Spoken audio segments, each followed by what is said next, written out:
Defending Israel with David Harris on JBS is made possible in part by a generous gift in memory of Eric and Mira J. Spector, the Paul and Lynn Late Family Foundation, To Life, to Love, Barbara and Bob Goodkind, the Patricia Worthen Ullman Foundation,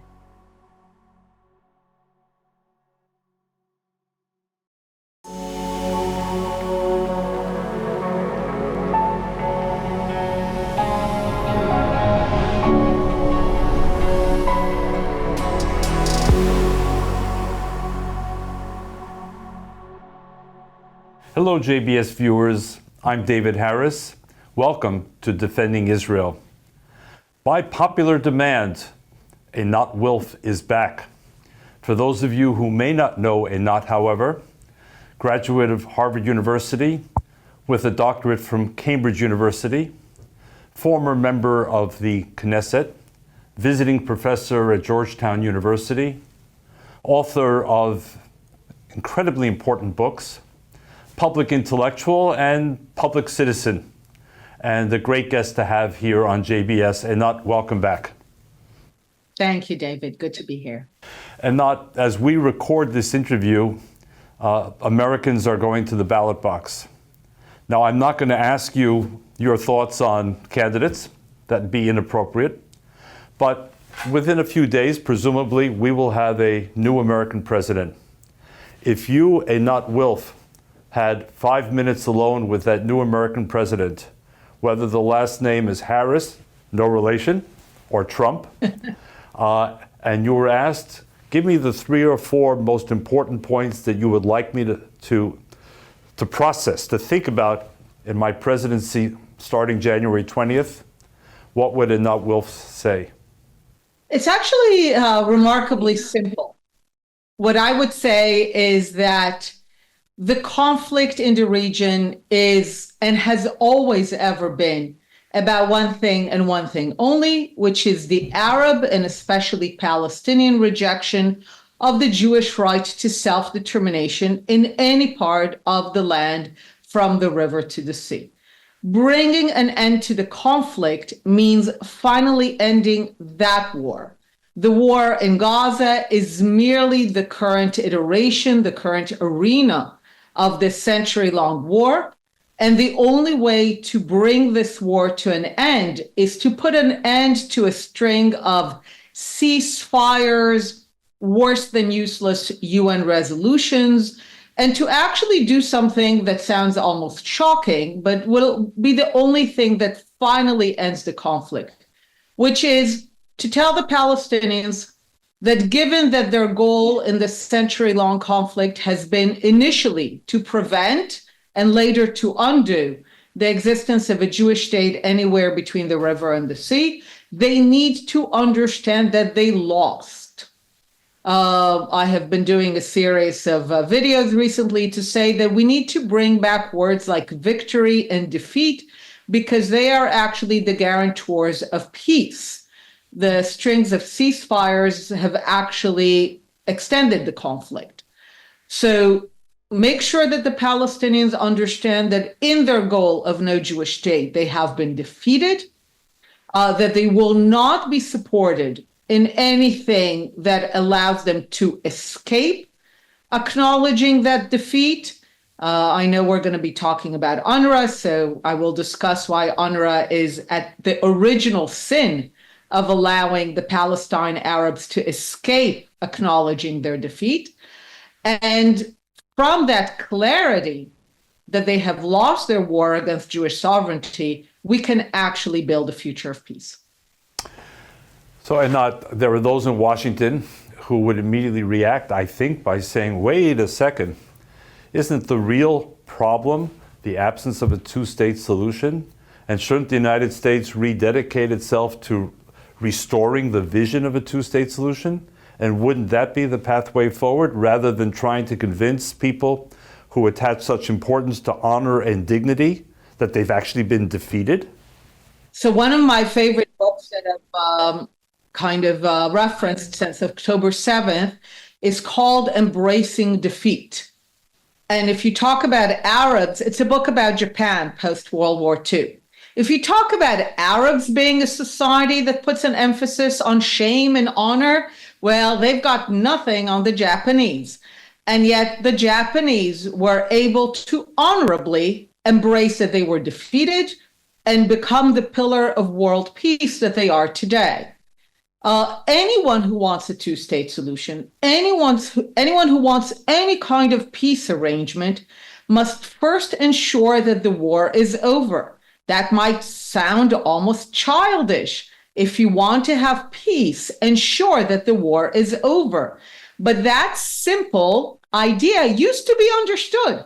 It used to be understood that to make peace, the war has to be over, and the war ends with clarity of who won and who lost.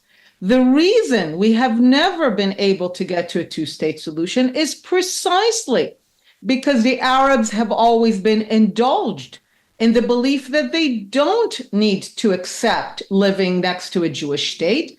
And here it's important to say, from the Arab perspective, accepting to live next to a Jewish state is defeat.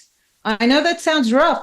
One of the very first essays I wrote for Haaretz as a left-wing peace camp person was titled, "The Israeli Left Wing Wants Palestinian Defeat."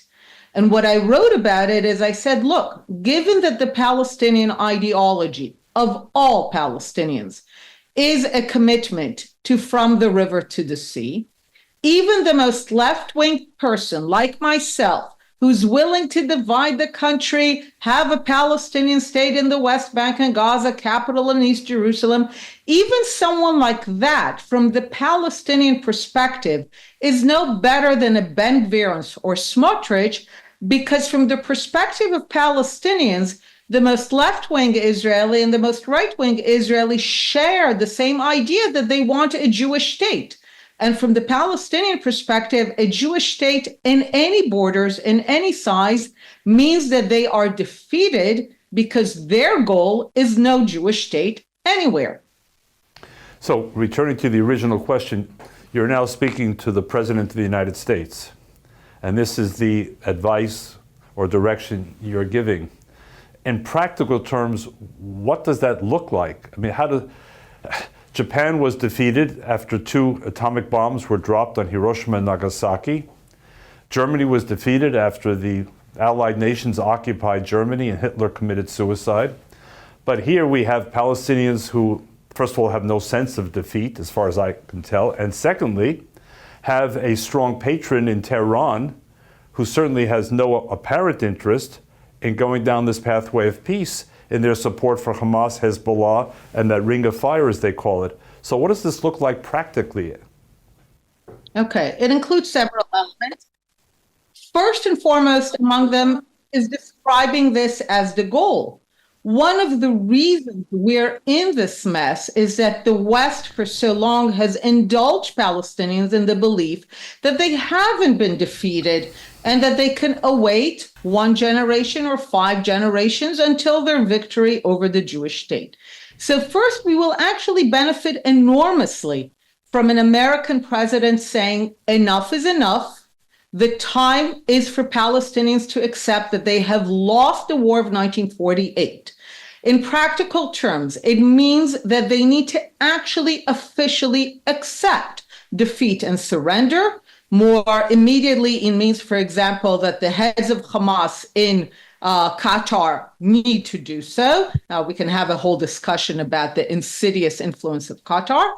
But it also means, for example, that the U.S. is no longer supporting UNRWA, that the U.S. will go on a campaign to close down UNRWA so that Palestinians understand that they are not fifth-generation Palestine refugees, that they possess no such thing as a right to settle inside the sovereign territory of Israel, what they call the right of return, that the U.S. will cease all funding, all support for Palestinians as long as their goal is from the river to the sea. The day that their goal is different, the U.S. will be happy to support them, but nothing before that, and everything gets pulled out.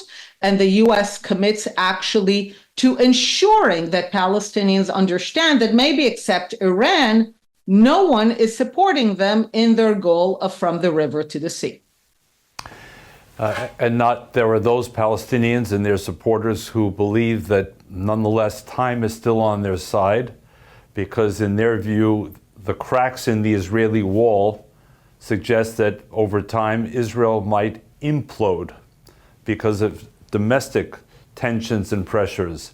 And if, as they say, a few 747s take the Israeli technological elite from Herzliya to, say, Silicon Valley, that's another crack in the wall. Is time on the Palestinian side, or is Israeli society more resilient than they would like to believe? So I have a quote that I really love that says that time, money, and technology are neither good nor bad, nor are they neutral. So time is no one's side. The question is, what do you do with time? There's no question that the Palestinians believe that time is on their side. Over the years, when I would go with my co-writer, Adi Schwartz, to various European capitals to tell them, look at what you're funding. You are funding the thing for which my people will pay in blood. And we said it for years, long before October 7th. And many Europeans and Westerners would say things like, oh, please, the Palestinians know that Israel's here to stay. They know there will be no such thing as return. It's a delusion. And I would always tell them, open a map. If there's any side that's a bit irrational in this conflict, it's not the Arabs, it's us. The Arabs and the Palestinians as kind of their vanguard are looking at a map. They say they see 7 million Jews surrounded by 500 million Arabs, nearly 2 billion Muslims, and with all the positive developments in the Arab and Islamic world, still by and large, very much devoted to the non-existence of a Jewish state. From their perspective, they just have to wait us out. Again, this goes to the repeated ceasefires and all that. They just have to wait us out. So they genuinely believe that time is on their side. And it's not irrational, if you look at the numbers, to have that belief. And one actually needs to respect that in order to understand that what needs to be countered is the weight of the Arab and Muslim belief that Israel is temporary. Only by countries squarely going against that idea can we actually get the Palestinians to understand that no, they actually have to accept that Israel is going nowhere.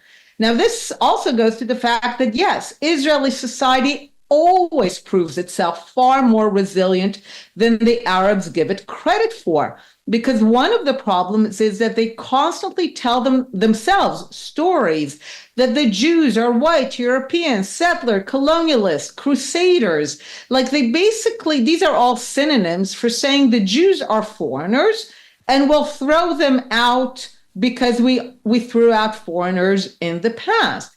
And again, Jews basically show them that from our perspective, we're not foreigners, we're home. And we're defending our country because it's our home. And we have a strong visceral sense that there is nowhere else to go. Contrary to the idea of several hundreds of thousands, going on airplanes and sinking the country, no, people are actually fighting all across Israeli society because there is a very clear understanding that this is our home. And you spoke about UNRWA as being part of the original sin, I think was the term that you used. And yes. In some of your recent social media activity, you've also referenced UNRWA, the yes. UN Korean Refugee Agency, and contrasted these two models. I'm not sure that all of our viewers are aware of the Korean story and why it bears repeating now in the context of the Israeli-Palestinian conversation. Could you take us through it? Sure. Over the years, I've devoted by now nearly 20 years to researching and writing and talking and advocating on everything UNRWA. And yeah, people often were like, what's the source of this obsession? What do you want from this organization, Einat? It's just some small agency that provides services, like leave them alone. What? If it were not for UNRWA, you think there would be no conflict or there would be peace?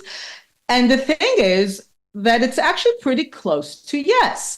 And you don't always have alternative history, but sometimes it gets very close to having what-if scenarios in history. And UNRWA is one of them. UNRWA was a temporary agency like UNRWA that was established in the wake of the Korean War to help settle the Korean refugees from the war. This was what UNRWA was supposed to do. UNRWA was supposed to settle the Arab refugees from the war, the Jewish too, but Israel took care of the Jews. So UNRWA settles 3.1 million refugees. That's more than 4 times the number of the Arab refugees. It settles them in 3 years with a third of UNRWA's budget, and it closes down. That's it. And look at South Korea today. Could have been the Palestinians. So this is something that happens at the same time with the same structure, a temporary agency designed with a temporary mandate, right? UNRWA was established for 18 months because it was understood that 18 months is plenty to settle several hundred of thousands of refugees. Certainly, if 3 million were settled in 3 years, a year and a half should be more than enough for a quarter of that number. UNRWA is still a temporary agency because the difference between the Korean refugees and the Arab refugees is, again, the issue of victory and defeat. The Arab refugees essentially hijacked UNRWA in order to prevent UNRWA from settling them, ensuring that it never closes, and ensuring that it becomes this funnel for Western money to go and basically support their continued war against the Jewish state. UNRWA is basically the mechanism by which the Arab refugees said, we are not moving on. We do not accept that the Jewish state was established. And again, given that the goal of the Arabs in the completely unnecessary war of 1948 was to ensure that there will be no Jewish state, in that goal they were defeated. But by refusing to settle, the Arab refugees were saying, we're not defeated. This is all temporary. And one day the Jewish state will be undone.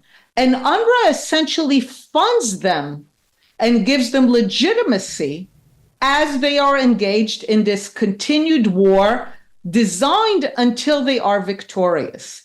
I was recently shown a remarkable poster at the entrance to a neighborhood mistakenly named a refugee camp near Beit Lechem, right? This is under the Palestinian Authority. No reason for Arabs who were born near Beit Lechem to be called refugees into the 5th generation. And yet this neighborhood is called a refugee camp. It's not a camp, it's a normal neighborhood. And at the entrance to it, there is this poster that says, UNRWA services are our right until return. This is a summary, essentially, of my entire work and book. They're basically saying, you, the West, will pay us for the services that we need to just go about our lives until the day we exercise return. And this is not until the day we have a state or until the day there's a two-state solution, until return. And over the years, and certainly since October 7th, I've made it very clear that if anyone thinks that return is some pie-in-the-sky dream, a nostalgia for a great-grandfather's long-lost home, then people need to understand that October 7th is the minute-by-minute realization of the Palestinian vision of return, which was always this vision of a violent victory and desecration of the Jewish body. And this is why you saw so much exhilaration among Palestinians on October 7th, because it wasn't just out of like breaking out of Gaza. The exhilaration was common to all Palestinians and their collaborators, because it was the realization of a vision that they have been groomed to expect for decades. So I want to come to October 7th before we end, but I need to fit in this question first.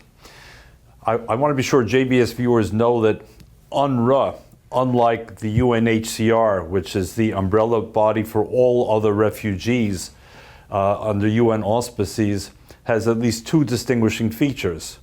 One, that refugee status is conferred from generation to generation without limit, correct me if I'm wrong. And the other is that UNRWA today has no mandate to resettle, unlike the UNHCR. UNRWA in its mandate could resettle. There's nothing, actually its mandate supports resettlement, but UNRWA has long ago been hijacked and caved into not doing that, but it could. But so that's my question. How was the international community sort of politically maneuvered into something which became such a stark contrast to the Korean example that you offered a few moments ago? What were the politics or diplomacy of that? Quite simple. Throughout the 1950s, initially UNRWA is established with the same good intentions of UNRWA, settling the Arab refugees, giving a lot of money, making sure that they can move on and end the conflict. But the Arab refugees themselves, they were not pawns. The Arab refugees themselves, the ones that are called now Palestinians, in no small reason because of UNRWA, they basically hijack UNRWA and prevent it from settling them. They torch the offices, they attack the staff, because initially the staff are not Arabs, they're foreigners. So the first step is that the Arab refugees ensure that UNRWA cannot carry out its job of settling them. And its mandate was to settle them and enable to move on. So they prevent it from carrying out its mandate. And when the US and the UK want to close down UNRWA because they know it failed, right? Because UNRWA in the meantime succeeded. So they know what it looks like that it succeeds. When they want to close it down, what the Arabs basically blackmail the West is to never close down UNRWA. And the reason is that when UNRWA is established, it's established about the same time as the UN High Commissioner for Refugees, which exercises the Treaty on Refugees and implements it. And the Arabs understood very well that if the Arab refugees would be treated according to international standards, they would be settled, and within a few years, there will be no refugees, which would mean that the Jewish state gets to live. So they created a loophole. The loophole said that the UN High Commissioner for Refugees will not care for refugees who have another agency. That's the loophole. And what the Arabs made sure, using the power of oil and the Cold War in order to blackmail the West to never close down UNRWA, so that the loophole continues and allows them to inflate the number of refugees, again, without any kind of reference to international standards. They actually, in real time, told the US and the UK, you made the mistake of allowing the Jewish state to emerge. Do not make the second mistake of closing down UNRWA. So from the beginning, the Arabs made it clear that UNRWA is the counterweight that is expected one day to undo the existence of a Jewish state. And basically, the process was one of diplomatic and geopolitical blackmail, which persists to this day. So coming back again to the original theme of your talking to the president, the new president of the United States, do you believe or not that if the new president embraced your thinking and made this a top issue for American diplomacy, that the U.S. could actually drive a fundamental change in the system? Or is the U.S. itself going to be isolated, notwithstanding its size? Of course. I actually have empirical proof. When President Trump defunded UNRWA, sent the message to Palestinians that enough is enough, closed down their representation in D.C., stopped giving them other funding, and basically made it clear to them that they no longer have veto over American foreign policy in the Middle East. He ended his 4-year term with 4 peace agreements and momentum for more. The Biden administration immediately refunded UNRWA, no strings attached, basically sent the message to the Palestinians, we are back to indulging your worst instincts. And it's no coincidence that the Biden administration is ending its 4-year term on the verge of a regional war. And this is in the space of 4 years, not 50 years. So actually sending Palestinians the message of enough is enough. We will support you if you have a constructive vision of wanting to live next to a Jewish state. But we're done indulging your desire of from the river to the sea is one that is actually proven to lead to a more peaceful outcome, whereas indulging those instincts is proven to lead to war. Thanks, Einat. That's important for our viewers to hear. We've got just a couple of minutes remaining, and I have 2 questions left, which I want to squeeze in if I can. One, even for all your study of UNRWA over 20 years, as you said, what have you learned since October the 7th about UNRWA that you didn't know before, as the Israeli military revealed more and more about what's going on in Gaza, number one? And number two, in October, just last month, the Israeli Knesset adopted a new provision ending all cooperation with UNRWA. What's the practical meaning of that? Okay. So I did not learn anything new about UNRWA since October 7th. If anything, I often say that people are too limited in what they think they discovered, that some people who were directly paid by UNRWA participated in the massacre. That's not the big story here. If we had asked how many of both the Hamas-trained murderers and the so-called ordinary Gazans who participated in the massacre, how many of them were educated in UNRWA schools? How many of them were registered as refugees despite not being refugees? How many of them grew up in neighborhoods that were mislabeled refugee camps? You would find that everyone was in some way registered or educated or housed by UNRWA who participated in the massacre. That's what people need to understand. What I did learn is the extent to which, from the Palestinian perspective, UNRWA releases them. Again, what is UNRWA? It's all Palestinians, but the Western money that gets funneled to them through UNRWA releases them from any responsibility for themselves and essentially releases them to focus on butchering Jews. That definitely became more crystallized for me on October 7th, like the Western money role in essentially kind of releasing the butchers to their job. Finally, I'm very proud of the Israeli Knesset that essentially from wall to wall, opposition, coalition, left-wing, right-wing, voted finally to end Israel's voluntary cooperation with UNRWA, which has been in effect since 1967.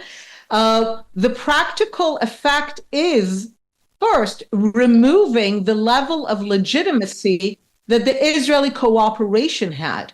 Because over the years, a lot of the funneling of Western money to UNRWA rested on the idea that this is something that Israel finds valuable, that the Israeli military thinks that UNRWA is a stabilizing force.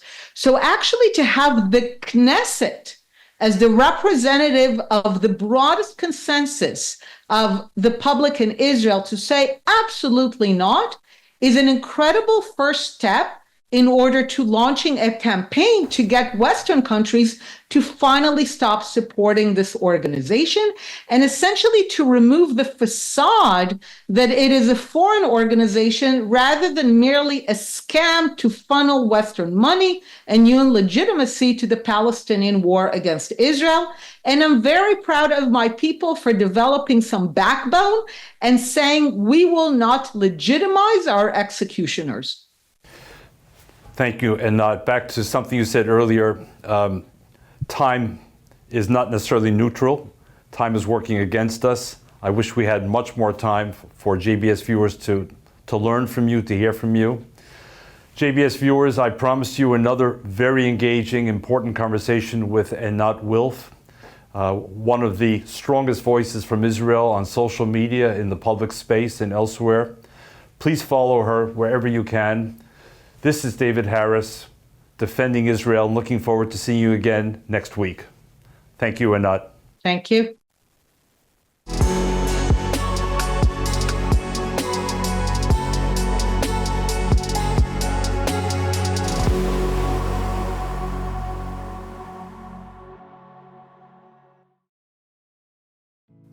JBS is made possible by viewers like you.